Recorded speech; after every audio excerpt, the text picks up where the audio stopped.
Okay, folks, it's your buddy Mike Messier. Wanted to do a special Mike's Instant documentary review on MoviePass Movie Crash.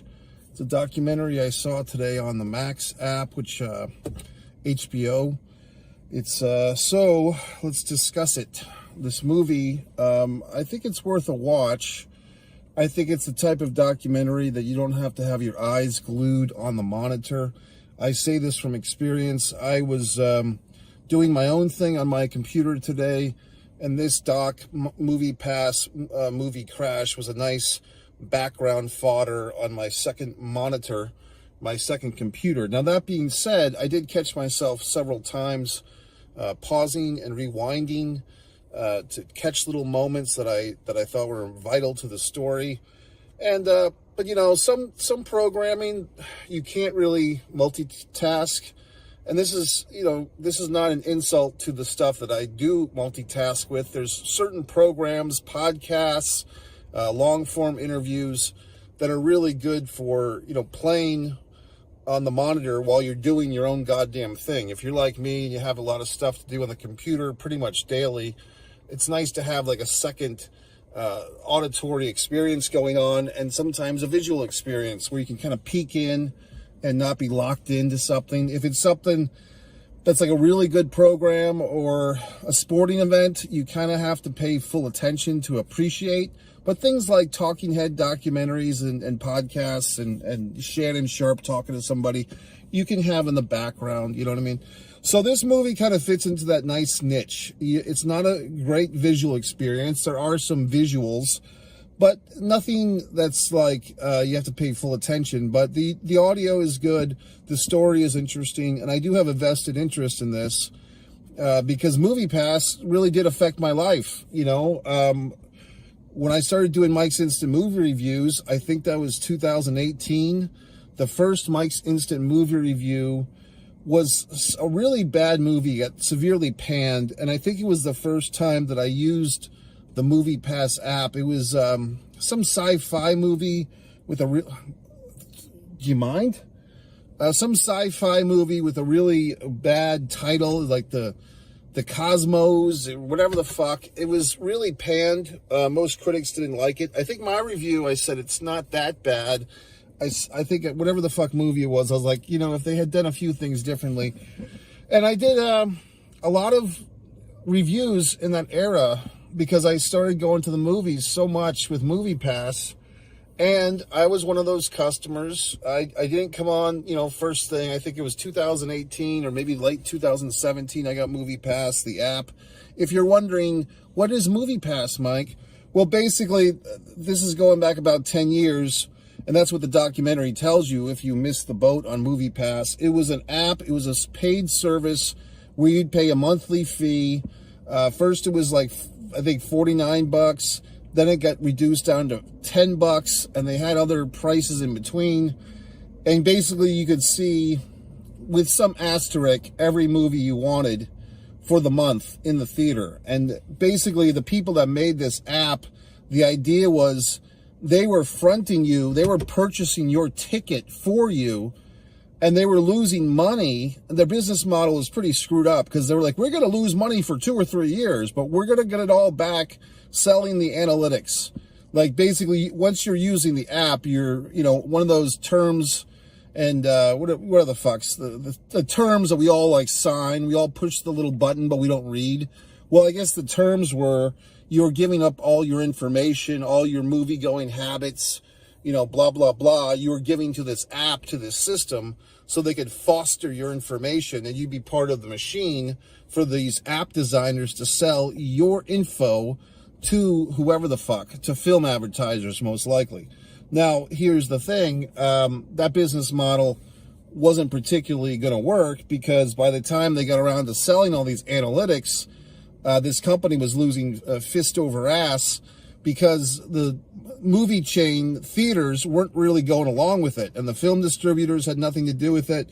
It's almost as if these the MoviePass creators had to reach out and try to play nice with the movie theaters, and that's kind of where part of this gets these guys into trouble because the original two guys, like the guy who created this thing and his first business partner who really believed in that guy's vision. I think the first guy's name was Stacy. I can't remember the other guy's name. But basically, they were two, shall we say, African-American gentlemen, and they felt like, if I followed the story correctly, if they felt like, hey, we're not getting taken seriously, we kind of need someone with better connections, someone to get our foot in the fucking door. Although both of these guys were very good businessmen. One was like the science guy, the smart guy, and the other guy was like smart with business and raising funds and stuff. But still, they found this, elder white guy, and they're like, well, he can kind of help us get to some of these other elder white guys and get some money here. And it worked, but unfortunately, that old white guy they pulled it in like another middle-aged white man, and then they fucked over the two black guys. Like, basically, they pulled a power play, and the two white guys wanted to be like fucking, two wild and crazy guys and go to Coachella or whatever the fuck and party with bikini models and party with 20-year-old chicks, and they screwed over their buddies. They fucked them in the ass, okay?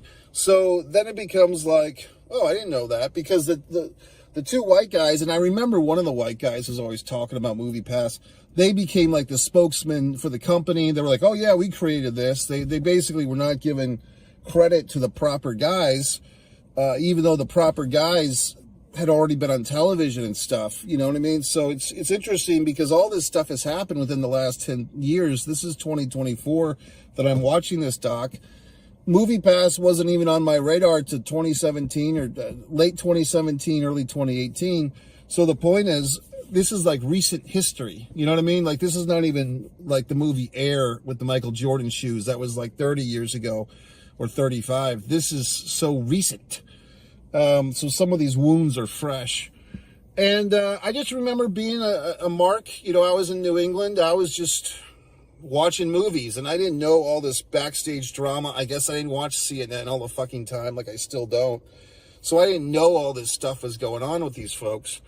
So there's some hard-earned lessons here. I mean, part of it is, if you're an engineer or you're an inventor or an entrepreneur and you let your baby get raised by someone else, and that's the shitty thing about life. It's like, you have to trust people, but a lot of times people will fuck you over. So it's like, who do you trust these days? Yeah, who do you know who to trust? You know what I mean? And these poor gentlemen suffered through that, so it's kind of a sad story. Spoilers. There is some redemption, though, because the two white guys who fucked over the two black guys, the two white guys are in 2024 facing all types of legal situations. I think both of them have a chance of going to jail for more than 20 years. I think they both have three antitrust or whatever the fuck, pending lawsuits against them, I think by the feds, and they could serve hard times, if you would.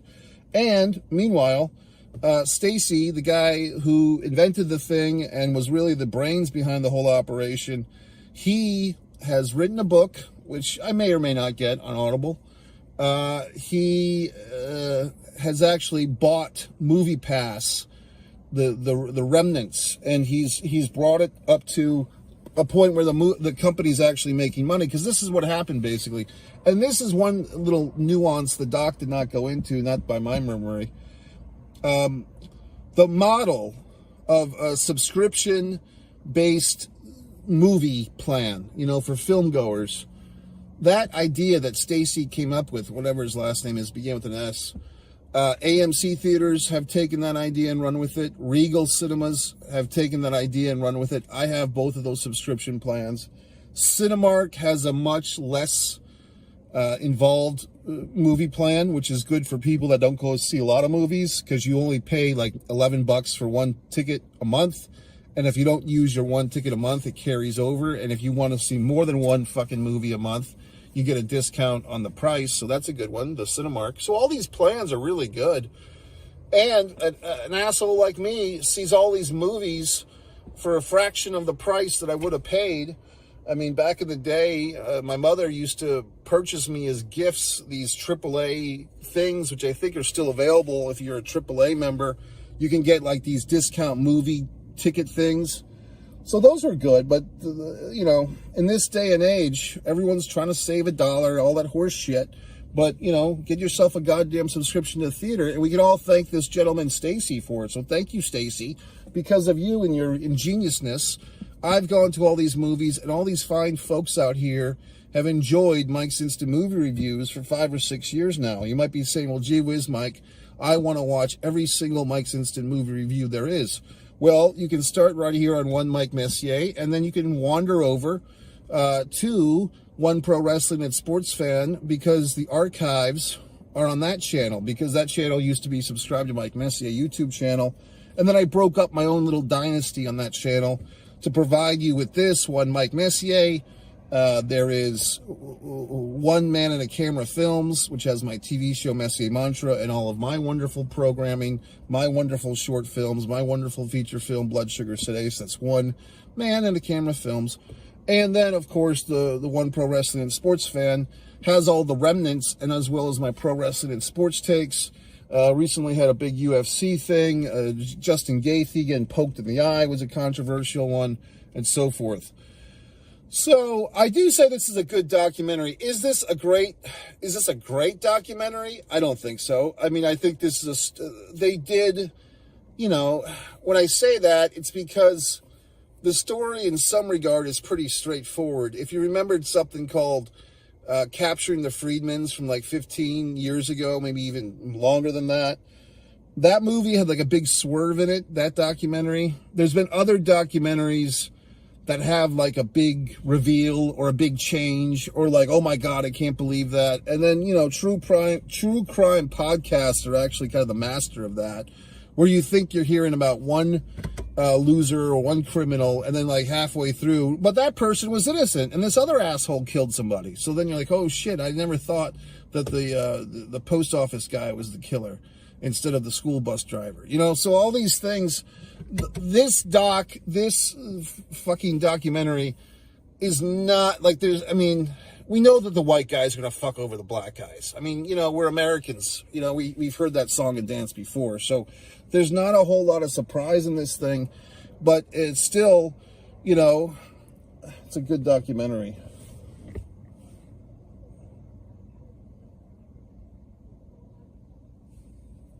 Just some voices.